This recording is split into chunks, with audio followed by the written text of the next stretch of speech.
हर महादेव, जय माता दी।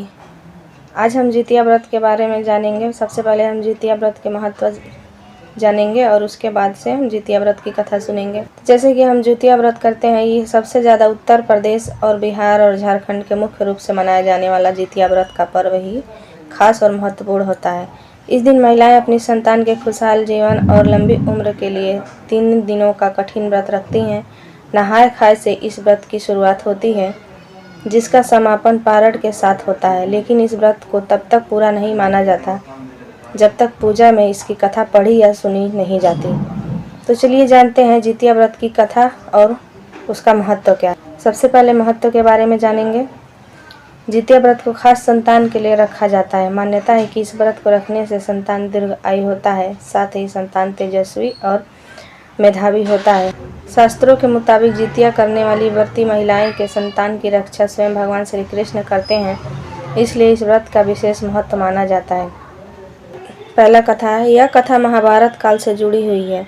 महाभारत युद्ध के बाद अपने पिता की मृत्यु के बाद अश्वत्थामा बहुत ही नाराज था और उसके अंदर बदले की आग तीव्र थी, जिस कारण उसने पांडव के शिविर में घुसकर सोते हुए 5 लोगों को पांडव समझकर मार डाला था। लेकिन वे सभी द्रौपदी के 5 संतानें थीं। उसके इस अपराध के कारण उसे अर्जुन ने बंदी बना लिया और उसकी दिव्य मणि छीन ली, जिसके फलस्वरूप अश्वत्थामा ने उत्तरा की अजन्मी संतान को गर्भ में मारने के लिए ब्रह्मास्त्र का प्रयोग किया, जिसे निष्फल करना नामुमकिन था। उत्तरा की संतान का जन्म लेना आवश्यक थी, जिस कारण भगवान श्री कृष्ण ने अपने सभी पुण्यों का फल उत्तरा की अजन्मी संतान को देकर उसके गर्भ में ही पुनः जीवित किया। गर्भ में मरकर जीवित होने के कारण उसका नाम जीवित पुत्रिका पड़ा और आगे जाकर यही राजा परीक्षित बना। तभी से इस व्रत को किया जाता है।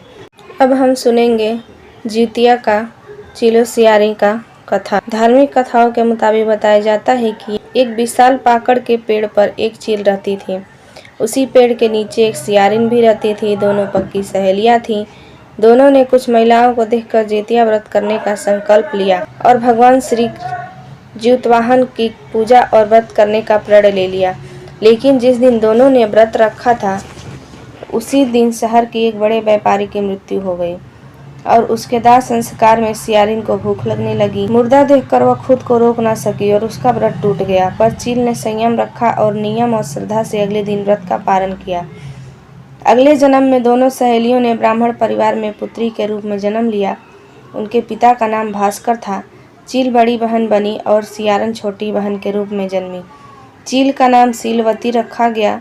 सीलवती की शादी बुद्धिसेन के साथ हुई, जबकि सियारिन का नाम कपूरावती रखा गया और उसकी शादी उस नगर के राजा मलाय केतु से हुई।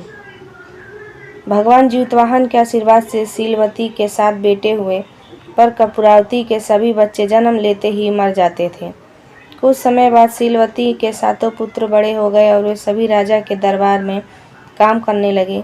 कपूरावती के मन में उन्हें देख ईर्ष्या की भावना आ गई। उसने राजा से कहकर सभी बेटों के सर काट दिए।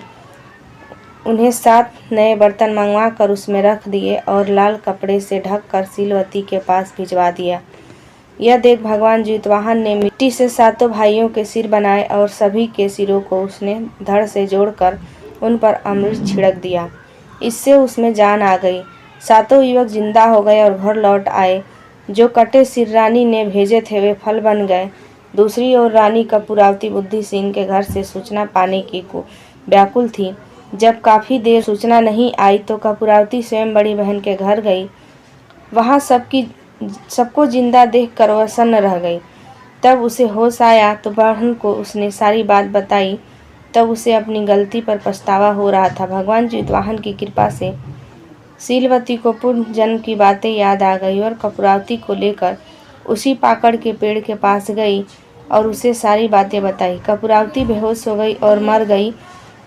तब राजा को उसकी खबर मिली तो उन्होंने उसी जगह पर जाकर पाकड़ के पेड़ के नीचे कपूरावती का दाह संस्कार कर दिया।